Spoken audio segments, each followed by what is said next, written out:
Et vraiment, parler de la sagesse, c'est demander à Dieu de nous parler. Parce que Dieu est le sage.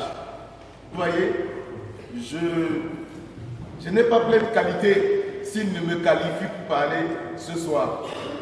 Je voudrais bénir le Très-Haut qui rend ces moments possibles et qui permet que tu sois là. S'il a permis que tu es là, c'est qu'il veut faire quelque chose de nouveau.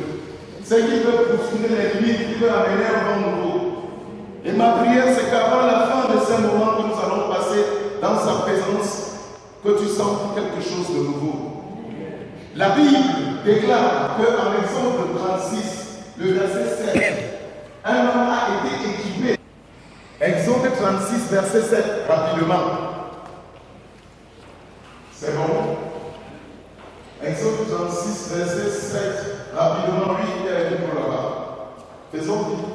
Exode 36, verset 7, là il est écrit: les objets préparés suffisaient et au-dedans pour tous les ouvrages à faire. Amen. Encore. Les objets préparés suffisaient et au-delà pour tous les œuvres à faire. Amen. C'est le verset 7. Exode 36. Hein? Attendez que je vérifie mes arrières.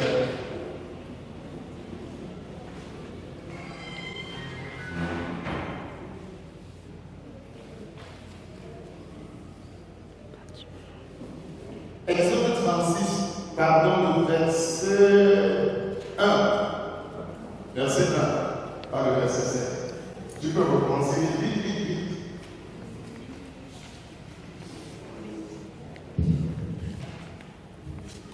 Bezalel, Éloigne le micro. Oui. Oholiab et tous les hommes habiles. Relis le nom là. Bezalel, Oui. Oholiab et tous les hommes habiles, en qui l'Éternel avait mis de la sagesse et de l'intelligence pour savoir et pour faire, exécutaient les ouvrages destinés au service du sanctuaire, selon tout ce que l'Éternel avait ordonné. Tu peux relire posément. Bezalel, on va bien lire. Bezalel, Oui. Oholiab Oholiab. et tous les hommes habiles, Et tous les hommes comment habiles. Oui. en qui l'Éternel avait mis de la sagesse et de l'intelligence pour savoir. En qui l'Éternel avait mis quoi? De la sagesse et la sagesse, l'intelligence. Pour faire quoi? Pour savoir Pour savoir, et pour faire. savoir, faire. Savoir et faire. N'oubliez pas, sagesse et intelligence.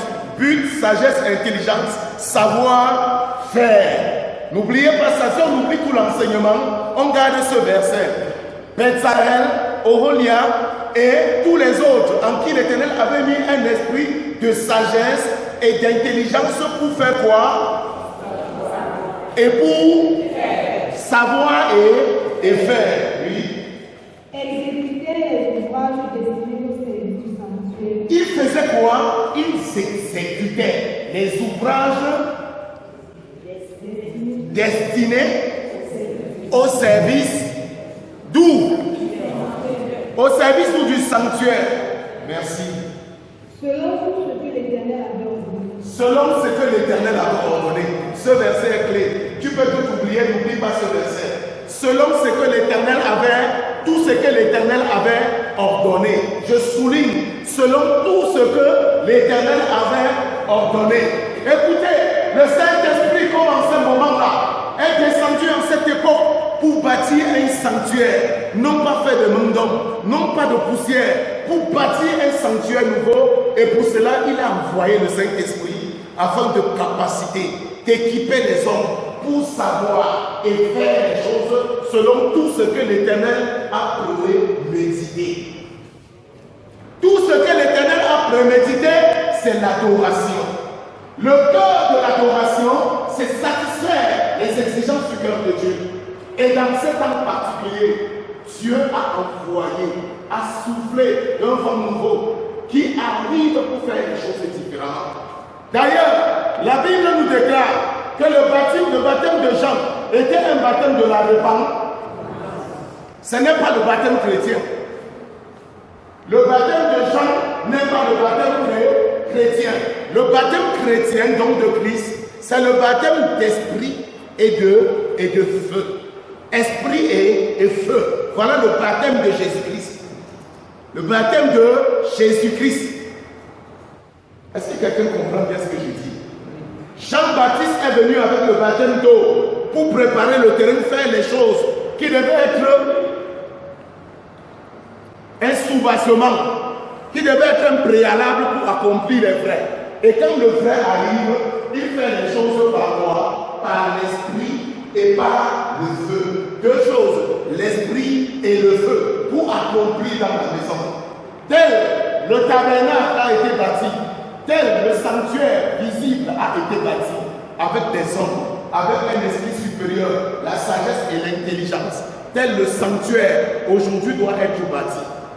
Et Dieu veut le bâtir avec la sagesse et l'intelligence. C'est pourquoi Dieu souffle un vent nouveau aujourd'hui, le Saint-Esprit qui survient dans l'Église pour bâtir l'œuvre de Dieu. Jésus a dit, je bâtirai mon Église. Qu'a dit Jésus?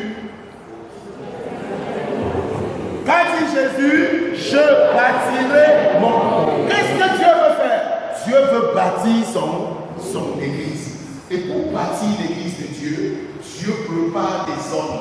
Il prépare des femmes en qui il a mis l'esprit, qui a le même prérogative que l'esprit qui est descendu sur Bethsaïda, Oholia, pour pouvoir bâtir les ustensiles du sanctuaire. Écoutez, nous sommes dans un saint sanctuaire. Amen. Nous sommes dans un saint sanctuaire. Aujourd'hui, l'Église est composée des hommes et des femmes portant le feu de Dieu, étant le vrai sanctuaire de Dieu. Hier, là, c'était l'image du vrai. Les tabernacles étaient l'image du vrai. Le sanctuaire véritable, c'est toi et moi en qui l'Éternel veut habiter. C'est toi en qui et en moi, l'Éternel veut recevoir la louange. C'est pourquoi Dieu baptise pour le bâtir, pour faire les choses selon lui. Il envoie un esprit de sagesse et d'intelligence. Des couples. On va voir ce qui est écrit dans Ésaïe 11. L'esprit qui est envoyé, l'esprit aux 7 vertus, est envoyé pour accomplir presque une mission, rétablir l'homme dans la domination. Et pour cela, l'ordre de mission a été donné en 3 couples des aptitudes, en 3 couples d'aptitudes promus par le Saint-Esprit. Vous voyez un peu, 3 couples d'aptitudes. Pourquoi les couples d'aptitudes? Les couples d'aptitudes pour nous préparer, pour nous capaciter et nous envoyer dans les missions. On va lire Ésaïe 11, verset 2, rapidement. Ésaïe 11, verset 2.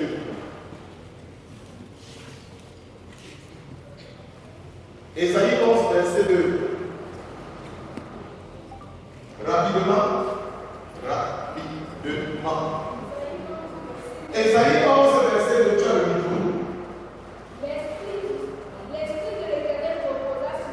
L'Esprit de l'Éternel reposa sur lui.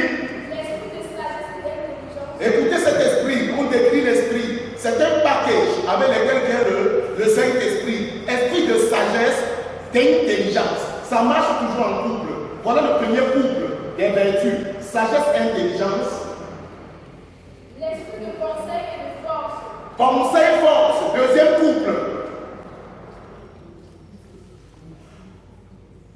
L'esprit de connaissance et de crainte de l'Éternel. Connaissance, crainte de l'Éternel.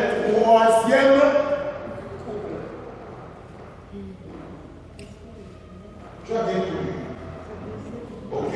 Troisième couple des vertus amenées par le Saint-Esprit. Le Saint-Esprit descend avec 3 couples. Et 3 nous parlent de la plénitude de la perfection. 3 nous parlent de l'accomplissement total. Et tout ça pour rétablir l'homme dans sa dignité, rétablir l'homme comme ambassadeur de Dieu sur la terre. Ce soir, nous allons voir le premier couple qui est présenté, esprit de sagesse et d'intelligence. On va voir le premier couple. Mais tout ça, on a dit, si Dieu envoie ces couples dans nos vies, c'est pour faire quoi? Nous préparer comme Bezalel à rebâtir le sanctuaire spirituel. Le sanctuaire spirituel, la maison de Dieu, le tabernacle de Dieu doit être rebâti sur la terre. Et pour qu'il soit rebâti en des hommes et des femmes, l'Esprit de Dieu doit s'élever. Ses vertus doivent s'élever afin que le nom de Dieu soit distingué parmi les nations. Si cela n'est pas vu, le culte reste muet, les assemblées restent fauchées. Aujourd'hui, nos cultes deviennent phares à des moments. Pourquoi? Parce que cet esprit est parfois mis derrière la réflexion et mis au devant. Et ce soir, il est question de regarder chaque détail attaché à la mission du Saint-Esprit, particulièrement dans l'esprit de sagesse et dans l'esprit d'intelligence. On peut se poser la question de savoir qu'est-ce que c'est que la sagesse? Qu'est-ce que c'est que la sagesse? Qu'est-ce que c'est que l'intelligence? C'est deux notions qui semblent très voisines, mais en fait qui sont voisines et complémentaires l'une de l'autre. Mais déjà, je relève que la sagesse est au-dessus de l'intelligence. La sagesse est au-dessus de l'intelligence. Pour nous donner les éléments pour mieux comprendre ce thème, on va lire rapidement Jean 14, verset 26b. Jean 14, 26. Si on est dynamique, ça va beaucoup nous aider ce soir.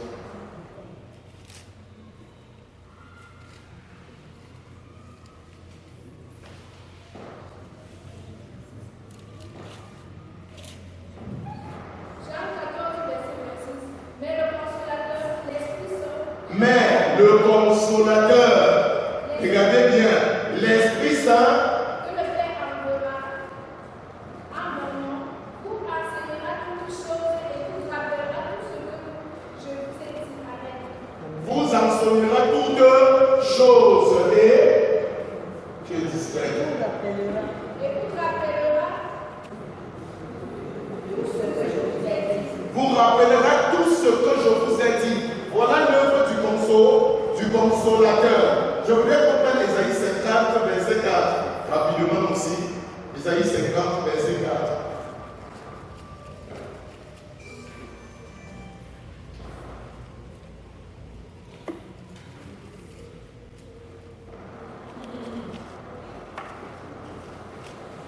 Ésaïe 50, verset 4. Merci, maman. Le Seigneur, l'Éternel, m'a donné une langue exercée. Le Seigneur, l'Éternel m'a donné une langue comment? Exercée. Pour que je sache soutenir par la parole Pour que je sache faire quoi? Soutenir par la parole. celui qui est abattu. Celui qui est abattu.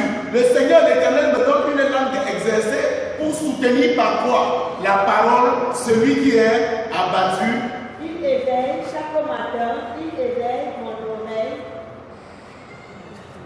pour que j'écoute comme écoute des disciples.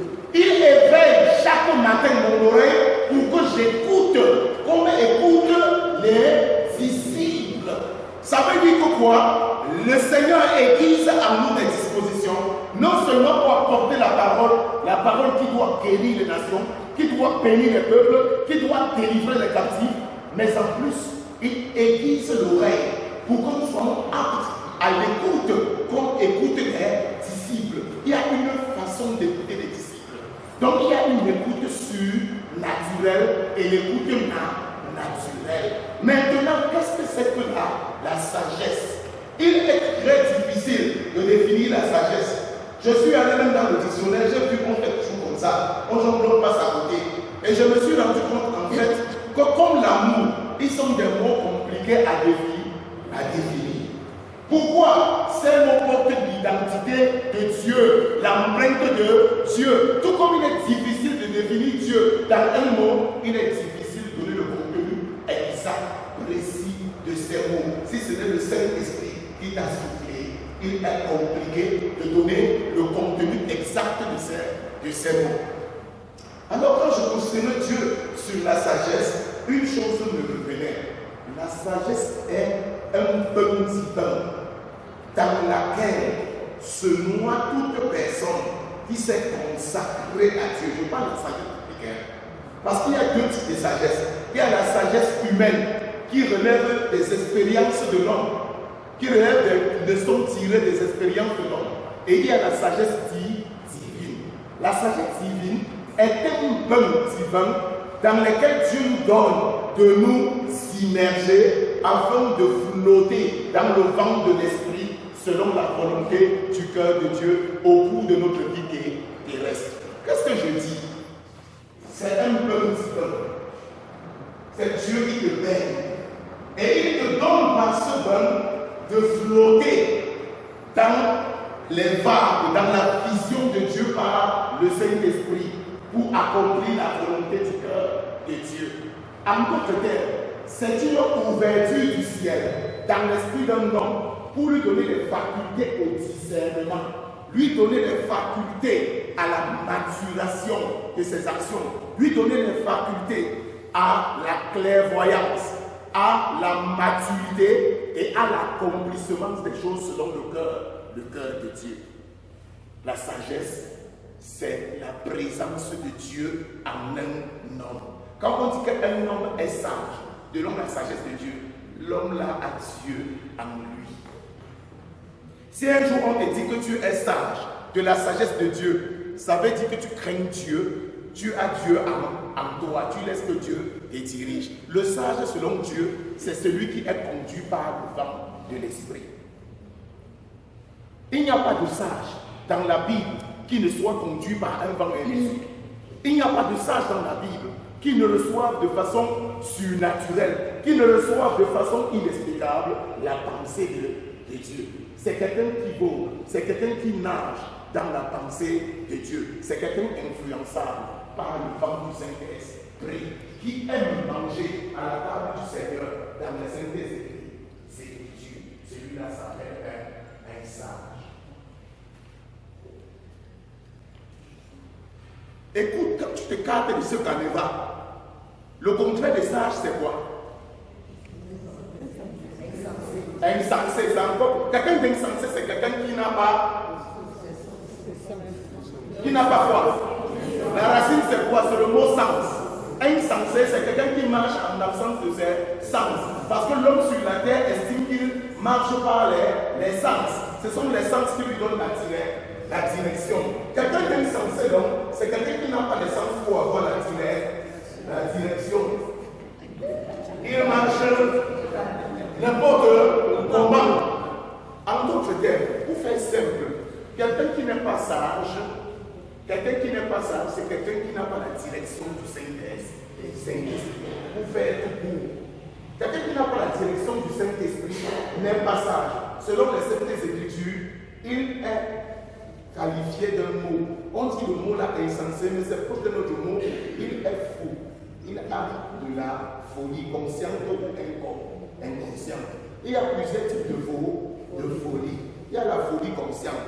On voit celui-ci, quand je dis consciente, tout le monde voit qu'il est fou. On peut le regarder comme ça. On voit qu'il a perdu le pôle nord. Il s'habille de travers, il mange des choses pas propres pour sa santé. On dit de lui qu'il est fou, c'est déshabille quand il faut se protéger. On dit vite en société, il est fou. Pourquoi? Parce qu'on voit qu'il ne connaît pas défendre ses intérêts. Il ne connaît pas marcher selon le bon sens. Il ne connaît pas se diriger d'après ce qui va lui faire du bien, ce qui va honorer ce que Dieu a mis en lui. C'est pareil dans le domaine spirituel. Celui qui est fou est celui qui abandonne l'instruction du Seigneur, soit par le Saint-Esprit, soit par les Saintes Écritures. Celui-là est fou. Et on utilise une expression pour le qualifier. On dit qu'il est insensé. Il est insensé. Il n'a pas le sens des choses. Il est comme un fou. Et dans la société, il y a des gens qui sont conscients, mais qui deviennent comme des fous. Un exemple, quelqu'un qui se met sous l'administration des alcools non prescrits par le médecin, même prescrits par qui se met sous l'administration des alcools et ne contrôle plus ce qu'il fait. Très souvent, il se réveille dans le caniveau le matin, la famille va couler de côté, il a bavé, il ne sait plus ce qu'il fait, et la honte est suivie. Si vous voyez le fou en société, spirituellement, c'est la même chose. Quelqu'un qui ne se conduit pas d'après le Saint-Esprit pose les mêmes actions. Sauf que l'homme naturel ne peut pas vite apprécier. Donc, quelqu'un de sage, c'est quelqu'un qui accepte une instruction du Seigneur, qui est influençable par le Saint-Esprit, qui accepte les modifications, l'improvisation de Dieu dans son canevas. Celui-là est qualifié de sage. Il sait marcher selon le vent de l'esprit. La sagesse en nous aiguise le discernement. Elle aiguise le discernement, c'est la science de la bonne réflexion. La sagesse est la science de la réflexion. Spirituellement parlant, la sagesse c'est aussi le fait de recevoir les principes, les fondements qui basent les actions de Dieu, qui fondent les actions de Dieu. Quand tu as reçu les principes de Dieu, tu marches dans les principes de Dieu, tu ne t'écartes point des principes de Dieu, qui connaît le passé, le présent et l'avenir, tu es qualifié de sage, parce que tu es prévoyant. Dans le temps, tu peux prévoir et esquiver les problèmes. On dit de toi que tu es sage. Comme référence à ça, on peut trouver 1 Roi, verset 16 à 28. On peut trouver Proverbe 8, le verset 12. Cette sagesse-là nous amène à séparer le bien du mal. Qu'est-ce qu'il fait ce bruit? Merci. La sagesse, c'est aussi la capacité de prendre des décisions dans le bon sens selon la volonté de Dieu. Elle distingue les hommes et fait réussir certains. Je veux dire, quand l'homme a la sagesse et peut séparer le bien du mal, il réussit. Il réussit pour avoir suivi le conseil de Dieu. La parole de Dieu est un homme cette fois éprouvé au feu, qui ne mangera jamais. Si Dieu t'a donné sa parole, tu montes et tu descends, ça va se révéler vrai. Même si pour l'instant tu as l'impression de voir le contraire, tôt ou tard, tu vas te rendre compte à tes dépens que c'est que Dieu t'avait dit là, ne mens pas. Si tu mens dans ta vie, tu as fait quelque chose qui n'est pas vrai, selon la parole de Dieu, tôt ou tard, ça te rattrape. On apprend toujours à son détriment. Tôt ou tard, que abandonner la parole de Dieu, c'est se mettre à marcher comme lui. C'est chercher la honte et la souillure sur soi. Tu en auras honte tôt ou tard. Donc, devant l'épreuve, que la tentation ne te pousse pas à dire que tu vas renvoyer à demain quelque chose que Dieu t'a dit de faire maintenant. Que tu vas faire autrement quelque chose que Dieu t'a dit de faire d'une certaine façon. Et t'en sortir, tu finiras par regretter. L'homme regrette toujours. Dès qu'il abandonne le sentier de Dieu, la vertu l'a failli. Il regrette toujours. Proverbe 28, verset 14, nous entendons des renseignements. Elle se repose sur les secrets, le secret de l'intimité de Dieu. Elle sait copier le bien. La sagesse sait copier le bien. On dit de quelqu'un qui est sage, lorsqu'il sait copier ce qu'on fait de bien. C'est vrai ou faux? Même en société, quand quelqu'un voit le bien qu'on fait, par exemple, bien s'habiller, être propre, aimer la droiture, aimer l'honnêteté, tu imites cela, on dit que tu es sage. C'est vrai ou faux? Mais quand tu n'imites pas cela et que tu as les mauvais compagnons, on dit que tu es fou, tu es insensé. Donc la sagesse nous amène à imiter le bien, à copier le bien.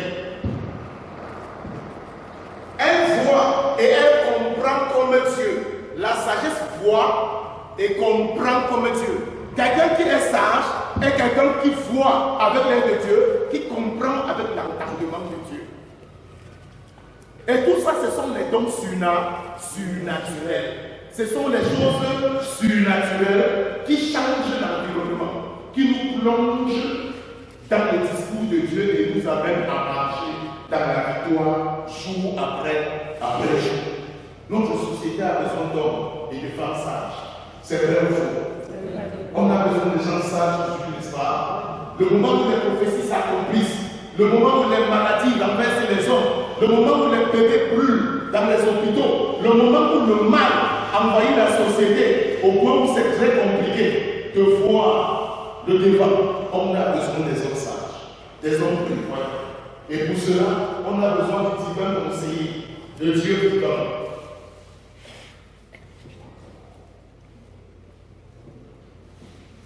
La sagesse est aussi la mise en œuvre consciente de l'intelligence. La sagesse est la mise en œuvre consciente. C'est-à-dire que je fais avec mes propres moyens d'état en train de comprendre ce que je fais. Je vois le bien, je vois quelque chose que Dieu me montre à la vie, je mets en doute.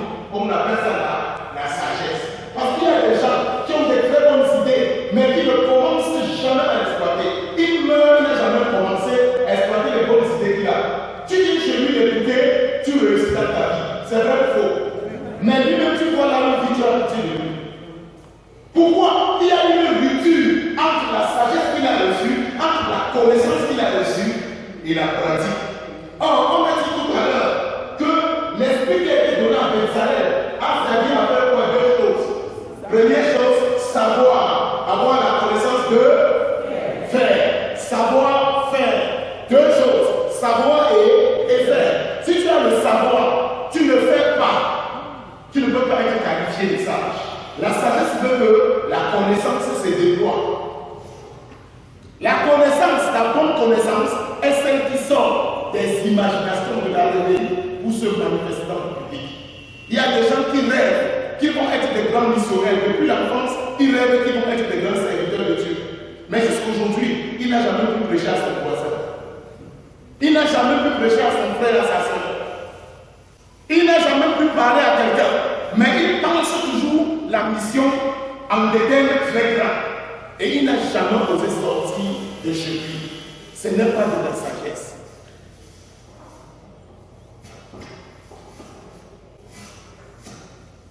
Ce n'est pas de la sagesse. La sagesse veut que la connaissance soit enfantée. Si tu as la connaissance qui n'est pas enfantée, c'est manquer de sagesse. Tu vas manquer la cible. Et manquer la cible. À part arranger un peu. Merci. Manquer la cible a un autre synonyme qui s'appelle péché. Quand tu manques la cible, si par exemple Dieu a mis des objectifs dans ta vie, une vision, un rêve dans ta vie, tu n'atteins pas ce rêve, tu as manqué la cible, projet de Dieu dans ton histoire. C'est vrai ou faux? C'est vrai ou faux? Tu as manqué la cible. Et manquer cette cible s'appelle péché. Dès que tu l'as fait, tu as péché. Et beaucoup de gens pêchent parce que Dieu dépose en eux un rêve. Ils refusent d'enfanter. Combien porte la grossesse de Dieu ici? Des idées surnaturelles de Dieu pour révolutionner l'Église, révolutionner la famille, révolutionner la relation fraternelle, révolutionner les petites choses. Mais n'ont jamais osé lever le petit doigt. Combien? Dès que vous faites ça, vous avez le projet de Dieu qui peut délivrer la multitude. Vous gardez pour vous seul, Dieu va vous frapper un matin. Parce que ce que vous faites, vous laissez les gens périr. Parce que vous ne l'avez pas servi qu'à connaître. Mon peuple pays, il faut de l'eau. Quand la connaissance n'est pas enfantée, n'est pas manifestée, ça reste une chose grave, une condamnation lourde. Que nos églises meurent pour avoir beaucoup de connaissances et pour n'avoir pas osé les mettre en marche.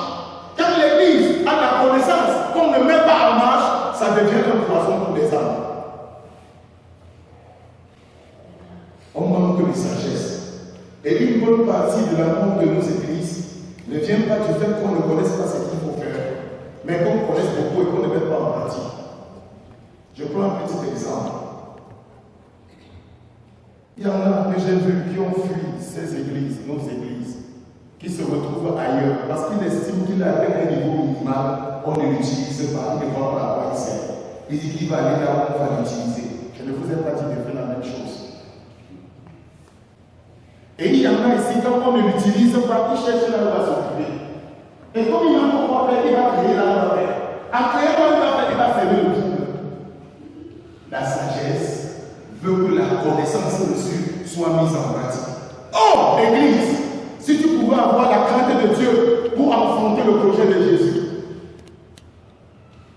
Si tu pouvais avoir la sagesse de Dieu pour enfanter le rêve de Jésus, pour commencer à penser l'Église en termes, non pas seulement d'Église, corps de Christ, une assemblée, une masse de personnes, mais en termes de ministère, en termes d'hommes et de femmes, en termes d'appel, l'Église serait en marche, la société serait dans un mouvement pas possible. Si on pouvait avoir cette sagesse dans cette époque, si notre Église peut avoir la sagesse de faire la différence, la sagesse de commencer à respecter les prescriptions bibliques pour pouvoir organiser les choses comme Dieu les a dit dans les Saintes Écritures, je vous assure, beaucoup de choses changeraient. Une bonne partie de notre misère vient du fait que nous connaissons des choses, nous les taisons dans le silence. Et comme on n'enfante pas, l'Église périt à petit feu. Combien d'entre nous périssent? Au moins tu aurais commencé à être le pasteur de ta famille. Mais le peu que tu as, même à ta famille, tu ne donnes pas.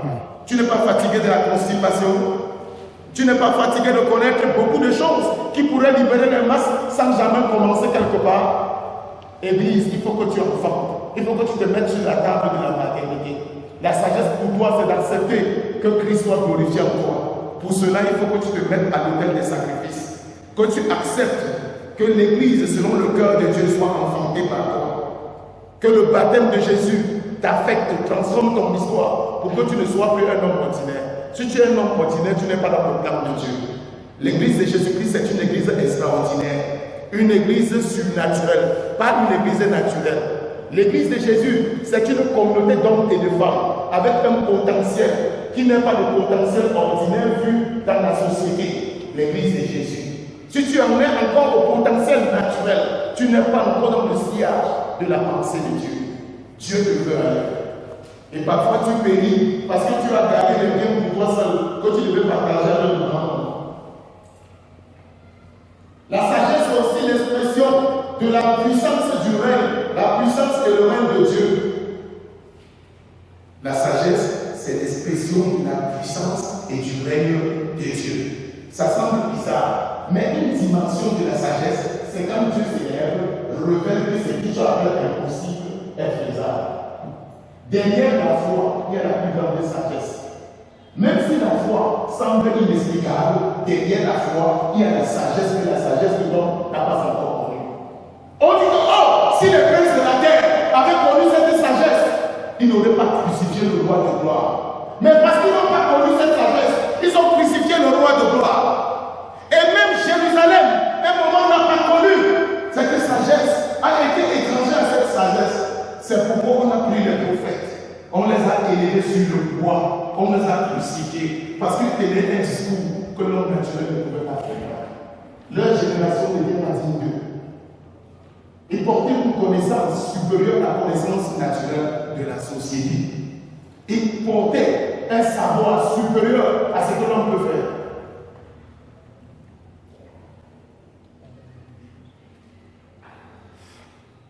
Il y a un homme de Dieu qui est arrivé un jour dans un hôpital et était malade. Très malade. Il avait l'habitude de prier pour les malades guérissaient. Il avait l'habitude de chasser les démons, d'organiser des grandes campagnes.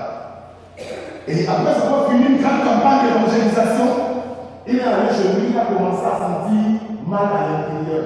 Il ne comprenait pas ce que c'était. Il est allé à l'hôpital, on l'a interné et on lui a instruit sur le fait qu'il avait une maladie là. On appelle la pleurésie. La pleurésie.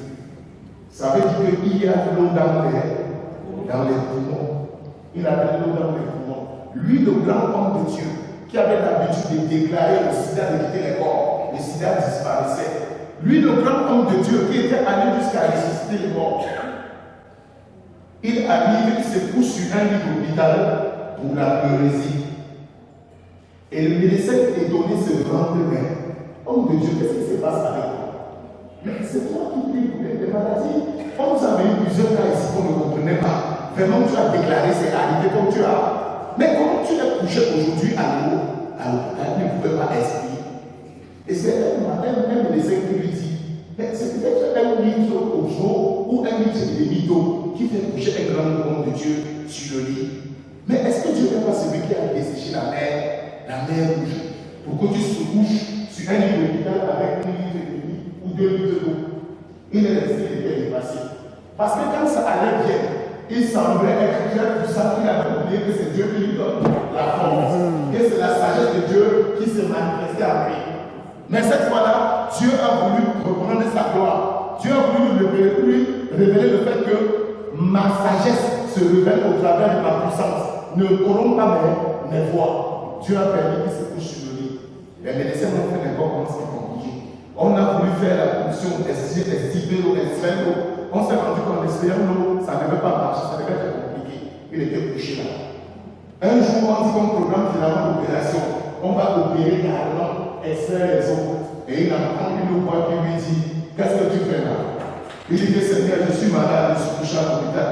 Dieu dit que ce n'est pas ce que je demande. Qu'est-ce que tu fais là? Il dit que Seigneur, je suis malade. Je vais t'expliquer comment que je suis malade. Il dit que quand tu étais, l'instrument que j'utilisais, tu te sentais fort, n'est-ce pas? Tu organisais les campagnes d'évangélisation et tu disais combien il y aura de miracles, combien il y aura des choses qui vont se passer. Et comme je faisais, tu t'asseyais orgueilleusement derrière et puis tu te tirais. On prenait le grand homme de Dieu. Maintenant, guéri, c'est quelques litres d'eau. Ordonne que cela parte. Il était couché sur le lit, il ne pouvait rien faire. Et vous savez, comme Dieu est un grand pédagogue, les malades qui guèrent avec des cas difficiles, on vient vous chercher à l'hôpital. Que pardon, prie pour nous. Ça l'énervait, ça le mangeait. Il dit que mais vous êtes fous, j'ai dit que je suis malade. Vous venez me demander de prier pour vous. Qu'est-ce qu'il va faire chez vous? Au début, il chassait les malades. Mais au bout d'un moment, il a encore entendu la voix là qui dit, tu chasses les malades. Je t'ai créé là, je t'ai mis là à cause d'eux. Tu as des choses dont ils ont payé, ils ont besoin. Et si tu commences à les chasser, qui va te maintenir dans mon travail? On lui a dit, lève-toi, sors de l'hôpital, va prêcher, va prier pour les malades. Il dit à Dieu, je suis malade. Dieu lui dit, lève-toi, va prêcher. Et il s'est levé par la foi, même comme le corps ne voulait pas. Il a dit, Dieu a dit. Il a traîné son corps et il est allé. Première campagne qu'il organise, les malades sont venus. Quand il a déclaré, il y avait une notion hors pair. Quand il a déclaré le premier parmi, les gens guérissaient, les boiteux abandonnaient les béquilles. Il a été surpris. Il voit les gens prier. Il n'a même pas la foi suffisante pour ses propres prières. Mais Dieu a voulu glorifier son nom. Il voit les gens se lèvent, ils sont délivrés. Les maladies ont disparu. Les choses se sont passées. Il finit la campagne là, il rentre le soir. Il veut respirer fort, il sent comment ça continue à faire mal. Il se fâche. Deuxième campagne, il se fâche encore. Après avoir constaté ça, il se rend compte que chaque fois qu'il se fâche, la douleur augmente. Il a commencé à confesser, demander pardon à Dieu. Vous êtes fâchés de la bénédiction dans la vie d'une autre personne. Et puisqu'il bénissait le cœur libre, il s'est rendu compte après près d'un mois, 2 semaines, voilà, 1 mois, que la maladie avait disparu chez lui. Il s'est rendu compte du fait que derrière la puissance de Dieu, il y avait la sagesse de Dieu qui se cachait. Et que devant la puissance de Dieu, même si les instruments qui doivent rester il a manqué d'humilité. Et c'est pourquoi je vous dis, derrière la sagesse, la puissance de Dieu, c'est de mettre un langage de sagesse qui devrait amener notre sage à se prospérer. On comprend ça? L'homme qui comprend la puissance de Dieu se prospère. Les vrais hommes de Dieu, comme aujourd'hui, se prospèrent. Ils ne s'élèvent pas.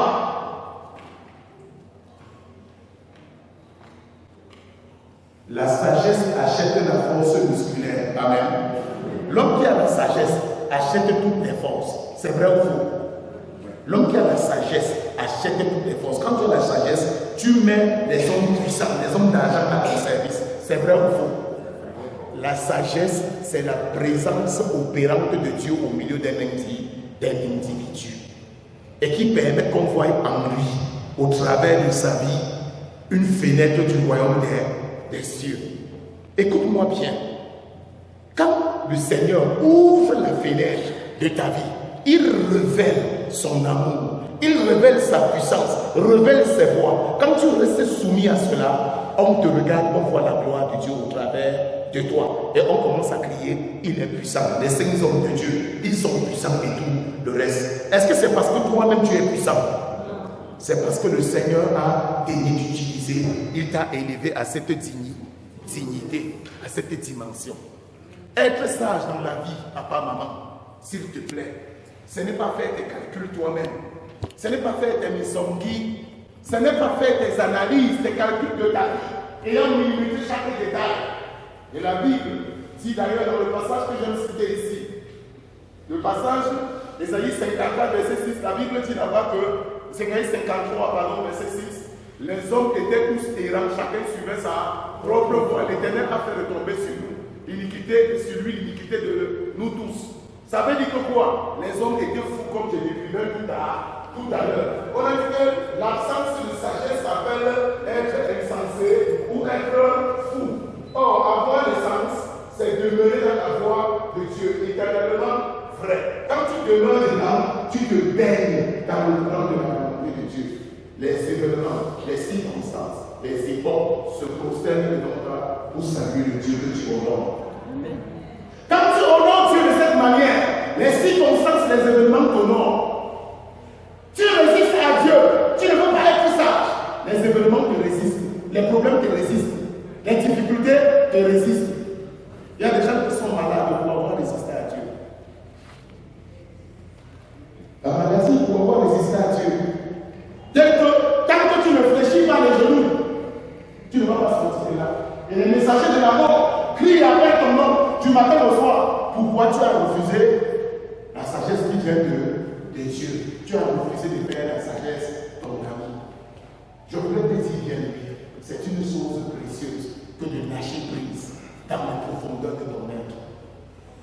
Les vrais adorateurs, ce sont des hommes sages qui ont décidé de ne plus penser de leur tête, de ne plus compter sur leur force et leur expérience, s'appuyer sur le Saint-Esprit, compter sur lui. Même si tes yeux te montrent le contraire, la sagesse consiste à connaître, regarder Dieu en haut, s'attacher à lui dans le cœur, se fixer sur les prédictions de la parole, les observer minutieusement. Ça s'appelle la sagesse.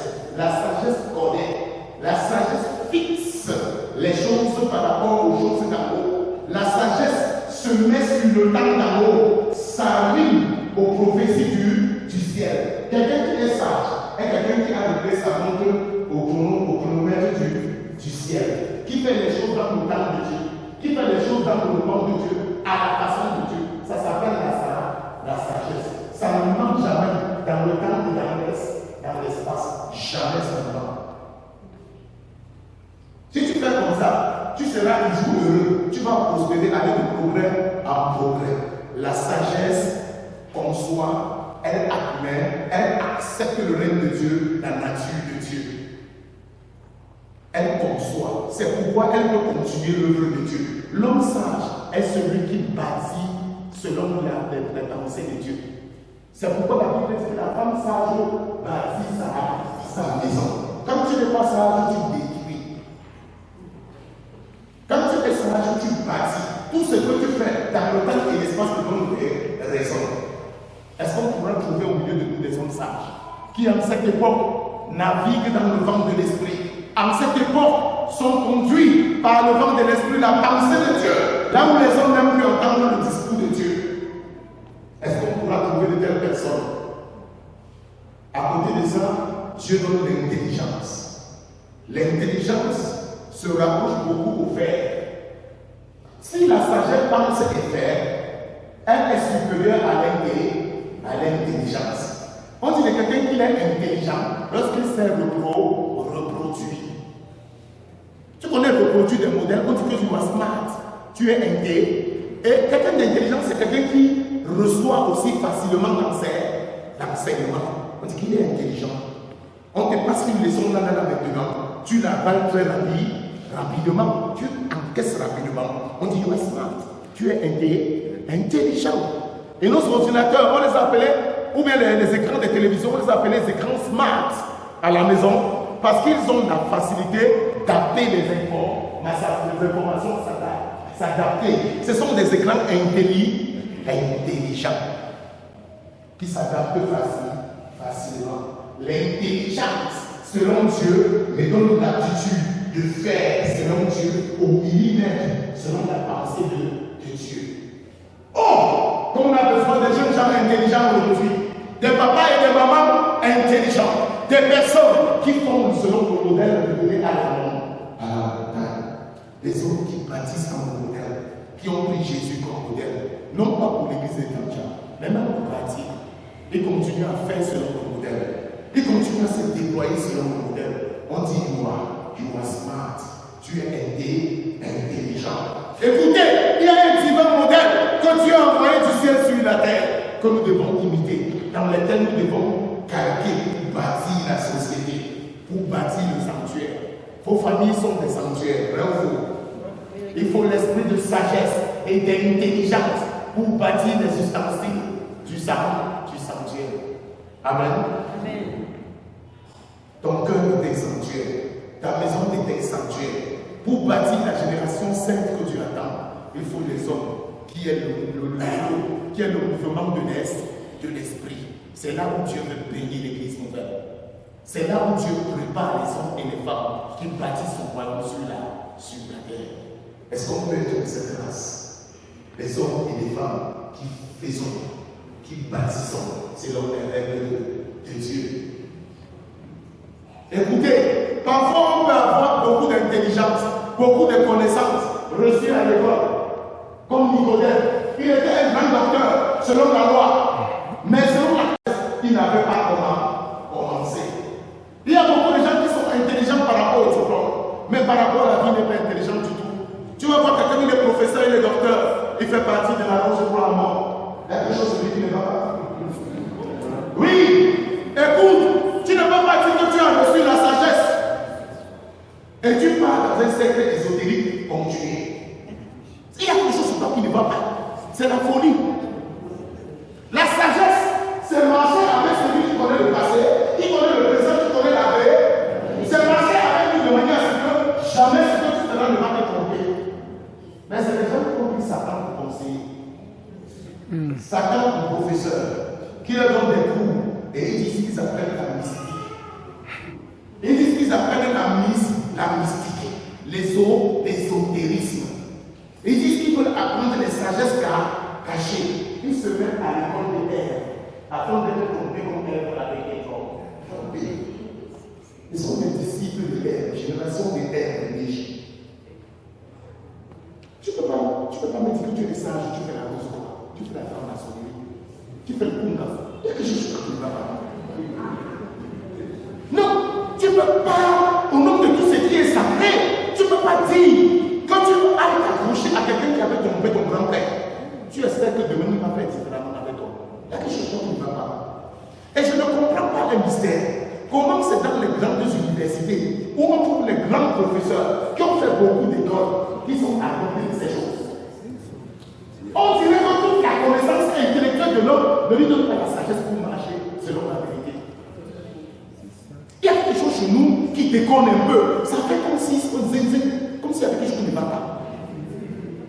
Non mais regardez, au nom de tout ce qui est sacré, ça ne tient pas la route. Tu dis que tu es sage, tu as les grands diplômes, professeur tel, éminent professeur, un ministre tel. Après on entend que tu parles chez une femme qui te dit de te déshabiller, on te fait les rituels. Il y a quelque chose qui ne va pas, c'est vrai. C'est vrai. Ça ne va pas. Ou bien tu vois ici à l'église, tu es là assis, on dit qu'on parle des bichons, on t'appelle la petite soeur de Marie, on t'appelle le frère de Jésus. Après on te trouve encore au village quelque part, quand ça ne va pas, tu t'assieds, tu te caches pour faire les choses. Tu dis comme les jardins, quand ça ne va pas, il faut rentrer à tes racines. Tes racines sont là-bas. Il y a quelque chose chez toi qui ne va pas. Quelqu'un a utilisé un mot, on dit que tu es naissance. Et c'est vrai, tu n'es pas à l'école de Dieu. Tôt ou tard, tu as honte. Je connais plusieurs comme ça, qui ont eu les distinctions dans la société. Ils ont eu tous les honneurs de la société, mais ils se retrouvent seuls pour avoir choisi les chemins compliqués. Et je voudrais te dire, l'intelligence, la sagesse aujourd'hui veut que tu es dans quelque chose de compliqué, que tu sortes de là. Si tu ne sors pas de là, la connaissance révélée par Dieu dans la parole ne te sert pas. Tu es comme quelqu'un qui va à l'abattoir sachant qu'à l'abattoir c'est la mort qui l'attend. Si tu es là dans la salle, tu as commencé quelque part, c'est compliqué. Depuis tu n'as pas eu le courage de dire à quelqu'un, si Dieu lâche cette parole ce soir, la crainte de l'Éternel. En d'autres termes, les arbres, c'est l'école de la sagesse. L'école primaire, la cible de la sagesse, c'est quoi? Craindre l'Éternel. Dès que tu ne crains pas l'Éternel, tu ne fais même pas la cible. Tu ne fais pas la cible de la sagesse. Et je vois beaucoup de gens qui vont dire que normalement ils font ça. On ne va plus suivre Dieu. Et ils vont trouver les maîtres tels, ils vont trouver le professeur tel, on va trouver les mâmes, on va trouver les tables, on va trouver les tables, on va trouver. Et on est à l'église avec autour des règles, les poris. Si on dit que déshabiller, c'est grave. On va voir le courrier, il y a chaque ici, là. D'autres, on cache là où personne ne peut voir. Et que tu fais ça, tu as des la photo. Ton maître est fou. Tu es fou quand tu le suis. Tu es dans la folie. C'est que le monde ne te sert pas. Mais je te dis aujourd'hui que tu es fou. Tu as quitté les sentiers de la vérité. Donc, quand tu seras humilié. L'intelligence consiste à reproduire les modèles selon ce que Dieu a fait. C'est pourquoi sur la terre, je suis l'empreinte des mains de Dieu. Sur la terre, je suis le reflet de la gloire de Dieu. Sur la terre, mes pieds sont le déploiement de la gloire de Dieu. Sur la terre, ma main s'étend et révèle la plénitude de l'amour de Dieu. Sur la terre, ma bouche s'ouvre pour libérer les captifs. Sur la terre, mon regard se projette pour libérer les captifs. Écoutez bien, vous êtes une ambassade plénipotentielle du ciel sur la terre afin d'ouvrir les portes fermées pour les destinées. Dieu t'a placé dans ta famille afin que tu sois une porte ouverte du royaume des cieux pour libérer les captifs. Que de captifs il y a dans nos familles. Ils ont cru être sages, sont allés se mettre sous des esclavages. Je voudrais te dire aujourd'hui, si tu es intelligent, tu connais reproduire les bons modèles. Le modèle nous a été montré au Golgotha dans la personne de Jésus-Christ. Il nous a montré comment marcher sur la terre.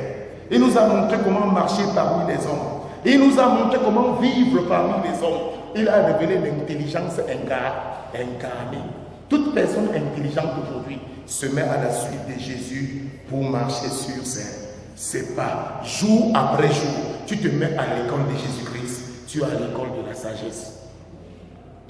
Tu es à l'école de l'intelligence parce que tu fais d'après le modèle. Jésus a bâti sa famille, une sainte famille, selon le modèle du Père. Comment tu bâtis ta famille? Jésus a bâti sa vie selon le modèle prédit par Dieu.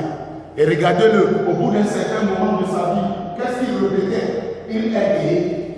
Et on disait, selon que disaient les Écritures, Jésus alla au temple se. C'était selon les Écritures. Un enfant intelligent, un serviteur de Dieu intelligent, un fils intelligent, fait selon les Écritures, reprend le modèle de Dieu selon les Écritures, inspiré par le Saint-Esprit. L'intelligence aussi, c'est l'attitude à lier les choses qui font harmonie. Parce que Dieu est le Dieu des harmonies, de la beauté. Alors, être intelligent, c'est savoir reproduire comme Dieu. Ouais, on dira que la femme qui a cousu l'habit du pasteur Lebon est intelligente. Lorsqu'on verra la gloire de Dieu s'est détachée du pasteur Lebon lorsqu'il s'habille, on va dire où est la couturière qui a touché l'habit là. On va dire waouh, elle est intelligente. Pas intelligente parce qu'elle a fait des choses bizarres pour attirer les regards, mais intelligente parce qu'elle a respecté le corps en relâchant la gloire de Dieu. Je parle à une couturière. Est-ce que je parle à une couturière? Est-ce que je parle à une couturière? On dirait qu'une maman est intelligente lorsqu'elle a touché la nourriture en respectant les règles de Dieu pour permettre le bon épanouissement du corps. On dira qu'elle est intelligente. On dirait qu'un papa est intelligent lorsqu'il a bâti sa progéniture selon le modèle des Saintes Écritures, afin que se révèle Christ opérant au travers de ses fils autour de sa table comme des plants d'olivier. C'est les plans d'Éternel. On dirait de toi que tu es intelligent. Écoute, je ne te fais pas un poème. Je décris ce que ta vie est plus qu'un poème dans le cœur de Dieu. Amen. Mais il faut être intelligent pour révéler la beauté de ce poème. On comprend ça? Il faut être dans le plan de Dieu pour révéler la beauté du poème de Dieu. Écoute, quand le péché entre dans la vie de quelqu'un, même physiquement, il devient net. Même si tu lui donnes les habits les plus beaux, fais pas les plus grands couturiers, ça ne va pas avoir de la valeur. Écoute, mais il y a des habits, papa, maman, quand la mère porte cet habit, c'est comme si c'était depuis le ciel qu'on avait taillé chaque pièce pour dessiner, œuvre des temps modernes, révéler la gloire de Dieu cachée dans la personne. Écoute, bien s'habiller, ce n'est plus s'habiller comme on fait selon la mode. C'est respecter les normes du corps que Dieu t'a donné. C'est honorer le Dieu vivant au travers de ton habillement. Faire de ta présence le rayonnement de la gloire de Dieu. Une vision qui laisse échapper le parfum de Dieu sur la terre. You are smart when you are doing like that. You are smart. Tu es intelligent quand tu fais comme ça. C'est de l'intelligence. C'est de l'intelligence. Écoutez, être intelligent aujourd'hui, ce n'est pas monter en chair, prêcher tout ce que je connais d'un message. Être intelligent, c'est suivre le vent de l'esprit, faire comme le Saint-Esprit le dit. Ça s'appelle l'intelligence.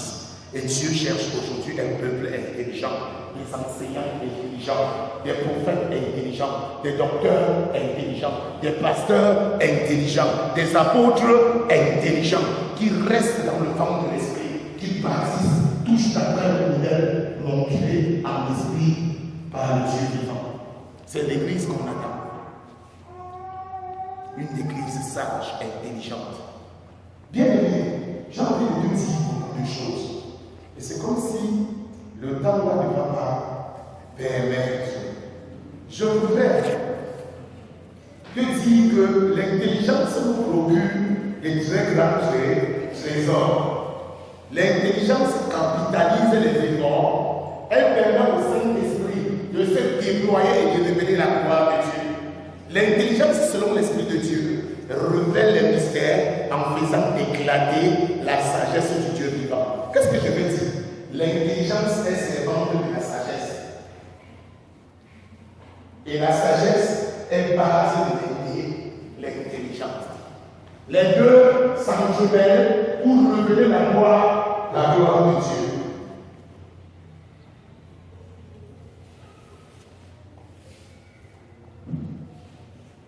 La sagesse vraie en toi, c'est Christ en toi. C'est pourquoi la Bible peut déclarer Christ en moi, l'espérance de la gloire. Dès que Christ est en toi, c'est la gloire. Amen.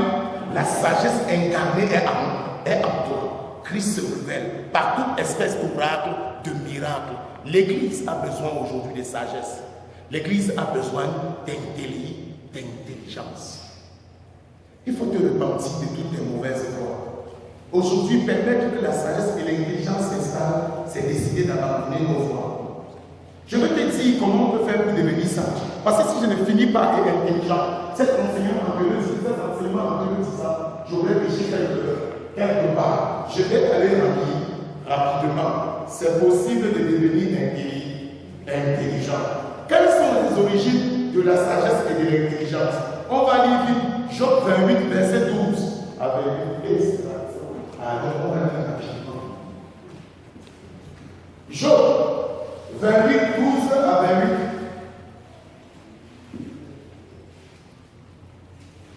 Je vous dis maintenant ce qu'on doit faire pour devenir sage et intelligent. On fait tout à l'heure. Job 28, 12 à 28. Merci. Merci. Job 28, verset 12 à 28. Là, il est écrit. Le micro est passé. Mais la sagesse, où se trouve-t-elle? La sagesse, où se trouve-t-elle? Nous voulons la trouver, non? Nous voulons la trouver, non? Où se trouve-t-elle, oui? Où est la demeure de l'intelligence. Où est la demeure de l'intelligence? Là-bas, je vais aussi aller appliquer. Lis. L'homme n'en connaît point le prix. On dit que l'homme n'en connaît point le prix. Continue. Elle ne se trouve pas dans la terre des vivants. Elle ne se trouve pas dans la terre des vivants. Donc, si tu veux trouver ça auprès de ton grand frère, auprès du financeur de la famille, tu veux trouver ça auprès de ton homme sage, tu ne trouveras pas. La Bible dit, elle n'est point en moi. Même la Bible est posée là. Si ceux qui ont pas de sagesse, amen. Continue. Et la mère dit, elle n'est point avec moi. Même la mère dit, oh, je ne suis pas moi sage. C'est pourquoi au début je disais que je ne suis pas sage par moi-même. Et que j'étais inapte pour enseigner. C'est Dieu qui m'a qualifié, qui m'a qualifié pour enseigner. Continue. Elle ne se donne pas contre de l'or pur. Écoute, ce n'est pas moi qui parle avec l'or. Ce n'est pas l'histoire de Simon le magicien qui veut les dons. En payant, continue. Elle ne s'achète pas au pied de l'argent. Elle ne s'achète pas au pied de l'argent. Ce n'est pas en souvent les autres sages que tu vas devenir sage. Continue. Elle ne se pèse pas contre l'or d'Ophir. Elle ne se pèse pas contre l'or d'Ophir, l'or précieux.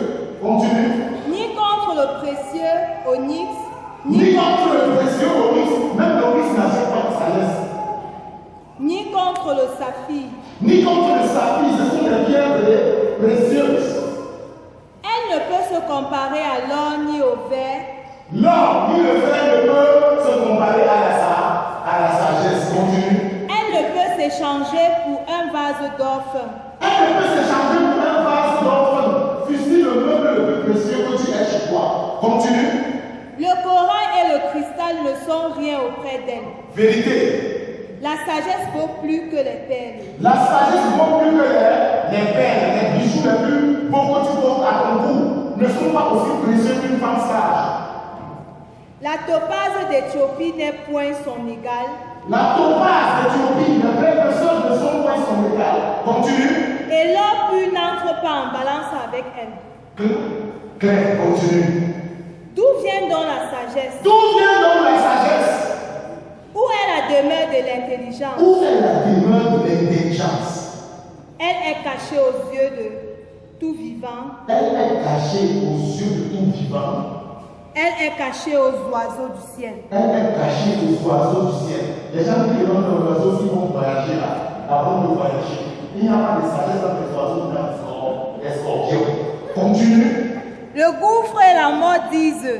Le gouffre et la mort disent. Nous en avons entendu parler. Qu'est-ce que vous avez entendu parler? C'est Dieu qui en sait le chemin. Hey!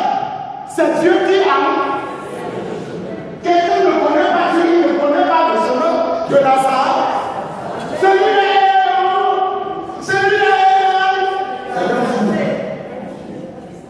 C'est Dieu qui connaît le chemin de la sagesse. Continue. C'est lui qui en connaît la demeure. C'est lui qui connaît la demeure de la sagesse.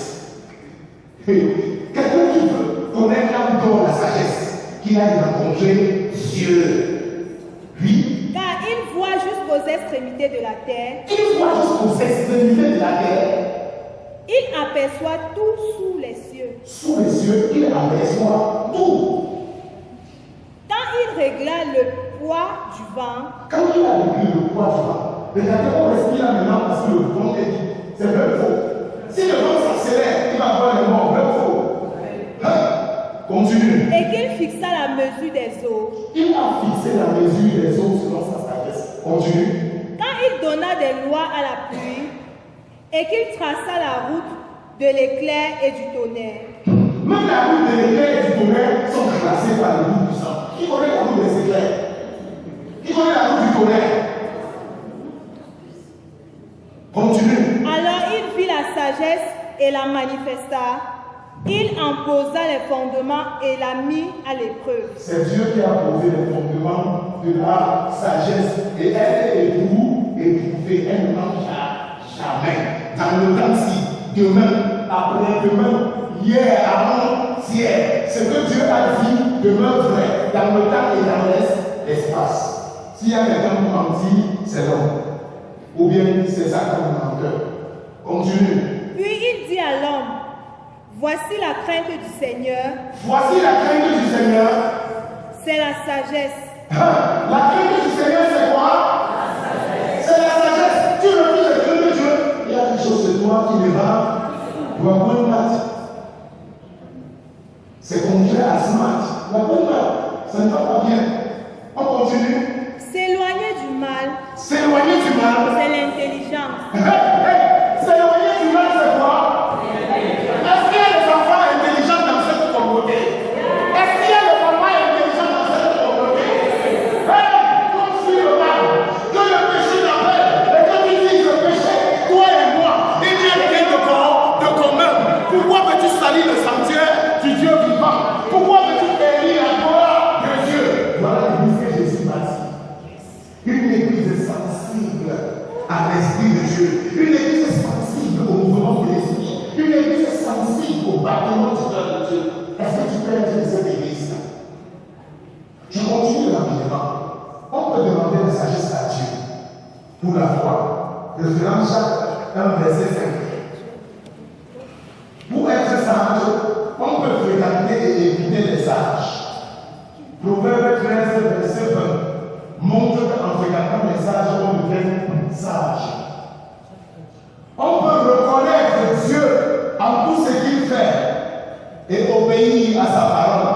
Donc nous soumettre à la parole de Dieu en toutes choses que nous faisons, si nous voulons être sages. Proverbe 3, verset 5 à 8. La Bible déclare: le fer aiguise le fer. Avec qui marches-tu? Si tu marches avec le fer, tu seras aiguisé comme le fer aiguise. Tu marches avec la patate, tu seras aiguisé comme la patate. Dis-moi avec qui tu marches, je te dirai. Je te dirai dans quelle eau tu te baignes. Si tu fréquentes l'école de la sagesse ou l'école des fous. Il y a des gens qui n'aiment que la compagnie des fous. On peut devenir sage en entrant à l'école de la sagesse, dont la maternelle est la crainte de Dieu. Référence Proverbe 1, verset 7. Proverbe 19, verset 20. Le signe de la sagesse, c'est la haine du péché et du mal. On peut devenir sage aussi en apprenant à l'école de la vie par l'expérience en Dieu. En apprenant à l'école de la vie par l'expérience en Dieu. Référence Proverbe 21, verset 11.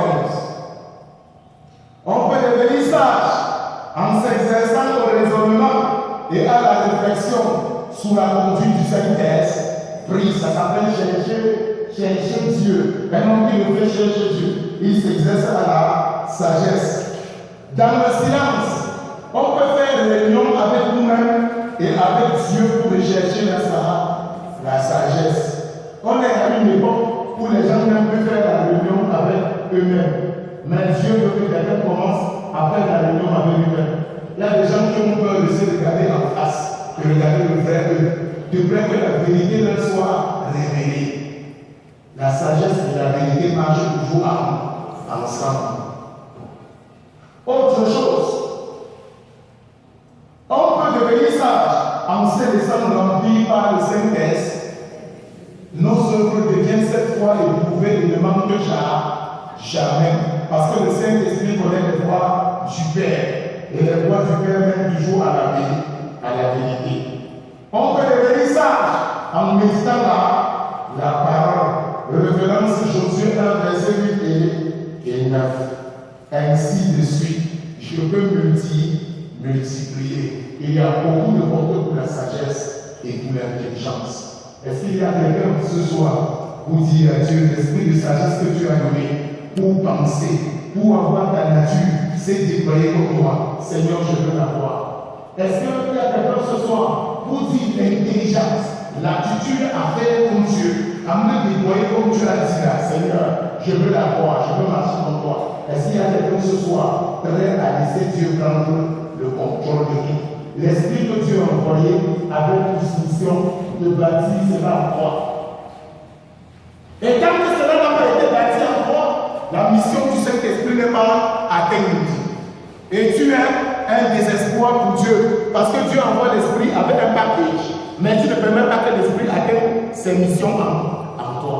Est-ce qu'il y a quelqu'un ce soir qui va dire le premier paquet, sagesse et intelligence, Seigneur, je veux. La sagesse qui veut que j'abandonne mes propres voies. Seigneur, je veux la voir. Seigneur, je suis prêt à affronter mes anciennes positions, mes anciens goûts et mes anciennes couleurs. Je veux désormais les laisser venir. Est-ce qu'il y a quelqu'un qui veut prendre la parole de Dieu? Est-ce qu'il y a quelqu'un qui veut se laisser entraîner par le vent de l'esprit? Est-ce qu'il y a quelqu'un qui veut partir d'après le modèle montré à la croix, le modèle d'amour, de justice, de sainteté, de vérité, de piété? Est-ce qu'il y a quelqu'un qui veut commencer à bâtir sa vie, la vie de ses enfants, tout autour de lui, d'après le modèle intelligent, révélé en Dieu par la croix en Jésus-Christ? Est-ce qu'il y a quelqu'un qui veut vivre ces expériences? Le Saint-Esprit a été envoyé pour bâtir le sanctuaire intérieur. Quel est le texte qu'on a lu au début? Que je n'ai pas oublié. Exode 36, verset 1. On peut le lire ça ensemble. Exode 36, verset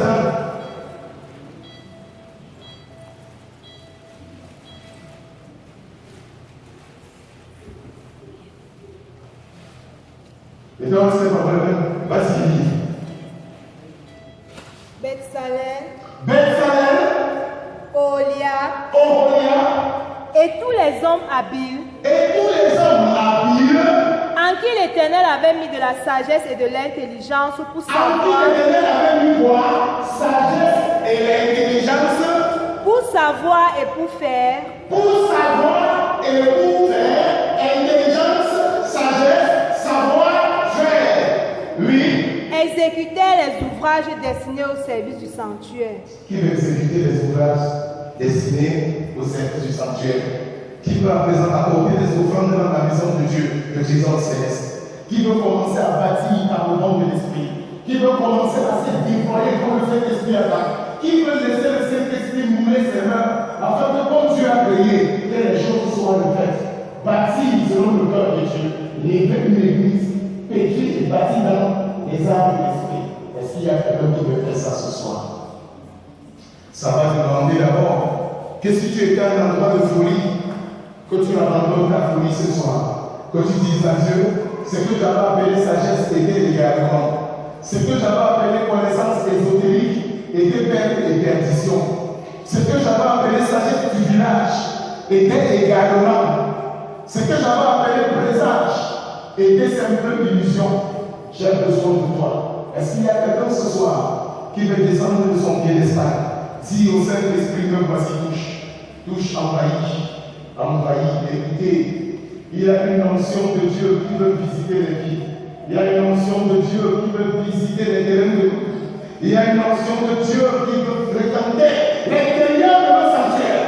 Il y a une eau fraîche qui veut se déverser dans la vie pour lui et quelqu'un, enlever sa saleté. Écoutez, il y a une huile fraîche qui doit se déposer ce soir dans la vie de quelqu'un pour lui donner de refaire selon le Saint-Esprit. Est-ce qu'il y a quelqu'un ce soir qui veut être sage et qui veut dire à Dieu, non, je ne veux plus bâtir selon mes anciennes coutumes, je ne veux plus penser selon mes anciens modèles? Est-ce qu'il y a une telle personne, quelqu'un qui veut abandonner ses deux places au roi de gloire, qui établit son règne dans le règne de sa vie? Si tu es de ces personnes qui a senti le parfum de Dieu au travers de la parole que Dieu a prêchée ce soir, mets-toi sur tes deux pieds. Dis à Dieu, Seigneur, me voici. Je ne peux plus tenir longtemps. Je ne peux plus résister à cette semaine du Saint-Esprit. Seigneur, je veux laisser que tu bâtisses ton église comme tu l'as prédit. Je veux laisser, Seigneur, que tu accomplisses ta mission comme tu l'as pensé. Seigneur, me voici. Je suis cette terre assoiffée qui a besoin de toi. Viens, prépare ton Dieu. Entre dans le sanctuaire, Seigneur, dans le sanctuaire de la lamentation, dans le sanctuaire intérieur. Dis à Dieu, Seigneur, je ramène à toi tout ce que j'avais trouvé comme valeur, comme or, comme pur, comme diamant, comme pierre précieuse. Seigneur, je ramène à toi tout ce qui avait eu la valeur dans ma vie et qui avait pris la première place, avec qui je viens de mettre ce soir. J'ai compris que mon diamant, mon chrysoprase, mon savoir, je ne sais pas quoi dire, un homme de pierre précieuse, le diamant que j'avais n'a pas de valeur. Mon or le plus précieux n'est pas précieux comme ta connaissance. Ce soir, je veux te connaître. Je veux abandonner tout. Je renonce au cercle dans lequel j'étais. Je renonce au plat dans lequel je mangeais. Je renonce aux filiations dans lesquelles je m'étais allié. Je renonce au cercle ésotérique dans lequel je m'étais attaché. Seigneur, ce soir, je ne veux avoir pour richesse que toi. Je ne veux avoir pour connaissance que toi. Je ne veux honorer que toi. Le début et la fin.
Esprit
rebâtisserait. Dieu veut commencer avec toi. Dieu veut rebâtir ta vie. Dieu veut changer les standards sur lesquels tu t'es appuyé depuis. Dieu veut commencer une histoire nouvelle avec toi. Bâtir ton histoire selon sa sagesse. Sagesse que ce monde de ce siècle n'a pas connue. Sagesse qui est expérimentée dans les entrailles de l'Esprit Saint. Expérimentée en Jésus-Christ par l'œuvre de la rédemption. Dieu veut commencer l'histoire de ta vie.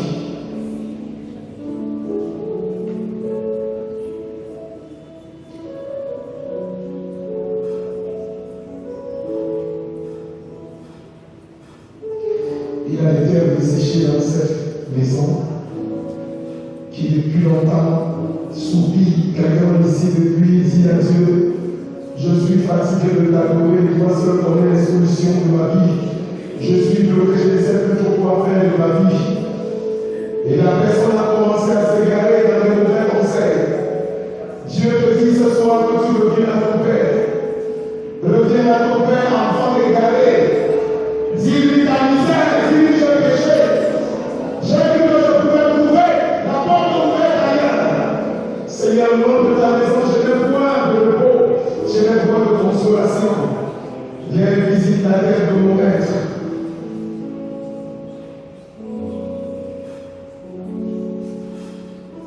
En passant, il y a des gens qui depuis essayent de chercher Dieu.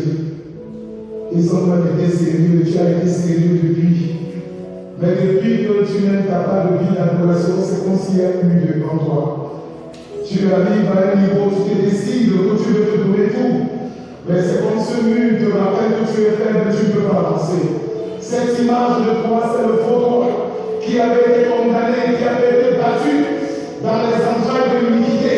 Le vrai toi est le frère de Jésus, qui a été créé à Jésus-Christ, qui a le pouvoir sur les frontières du monde des ténèbres, qui a le pouvoir de renverser les iniquités, qui a le pouvoir d'établir la gloire de Dieu, qui a le pouvoir de marcher dans la sainteté, de lever avec exactitude les desseins du Père.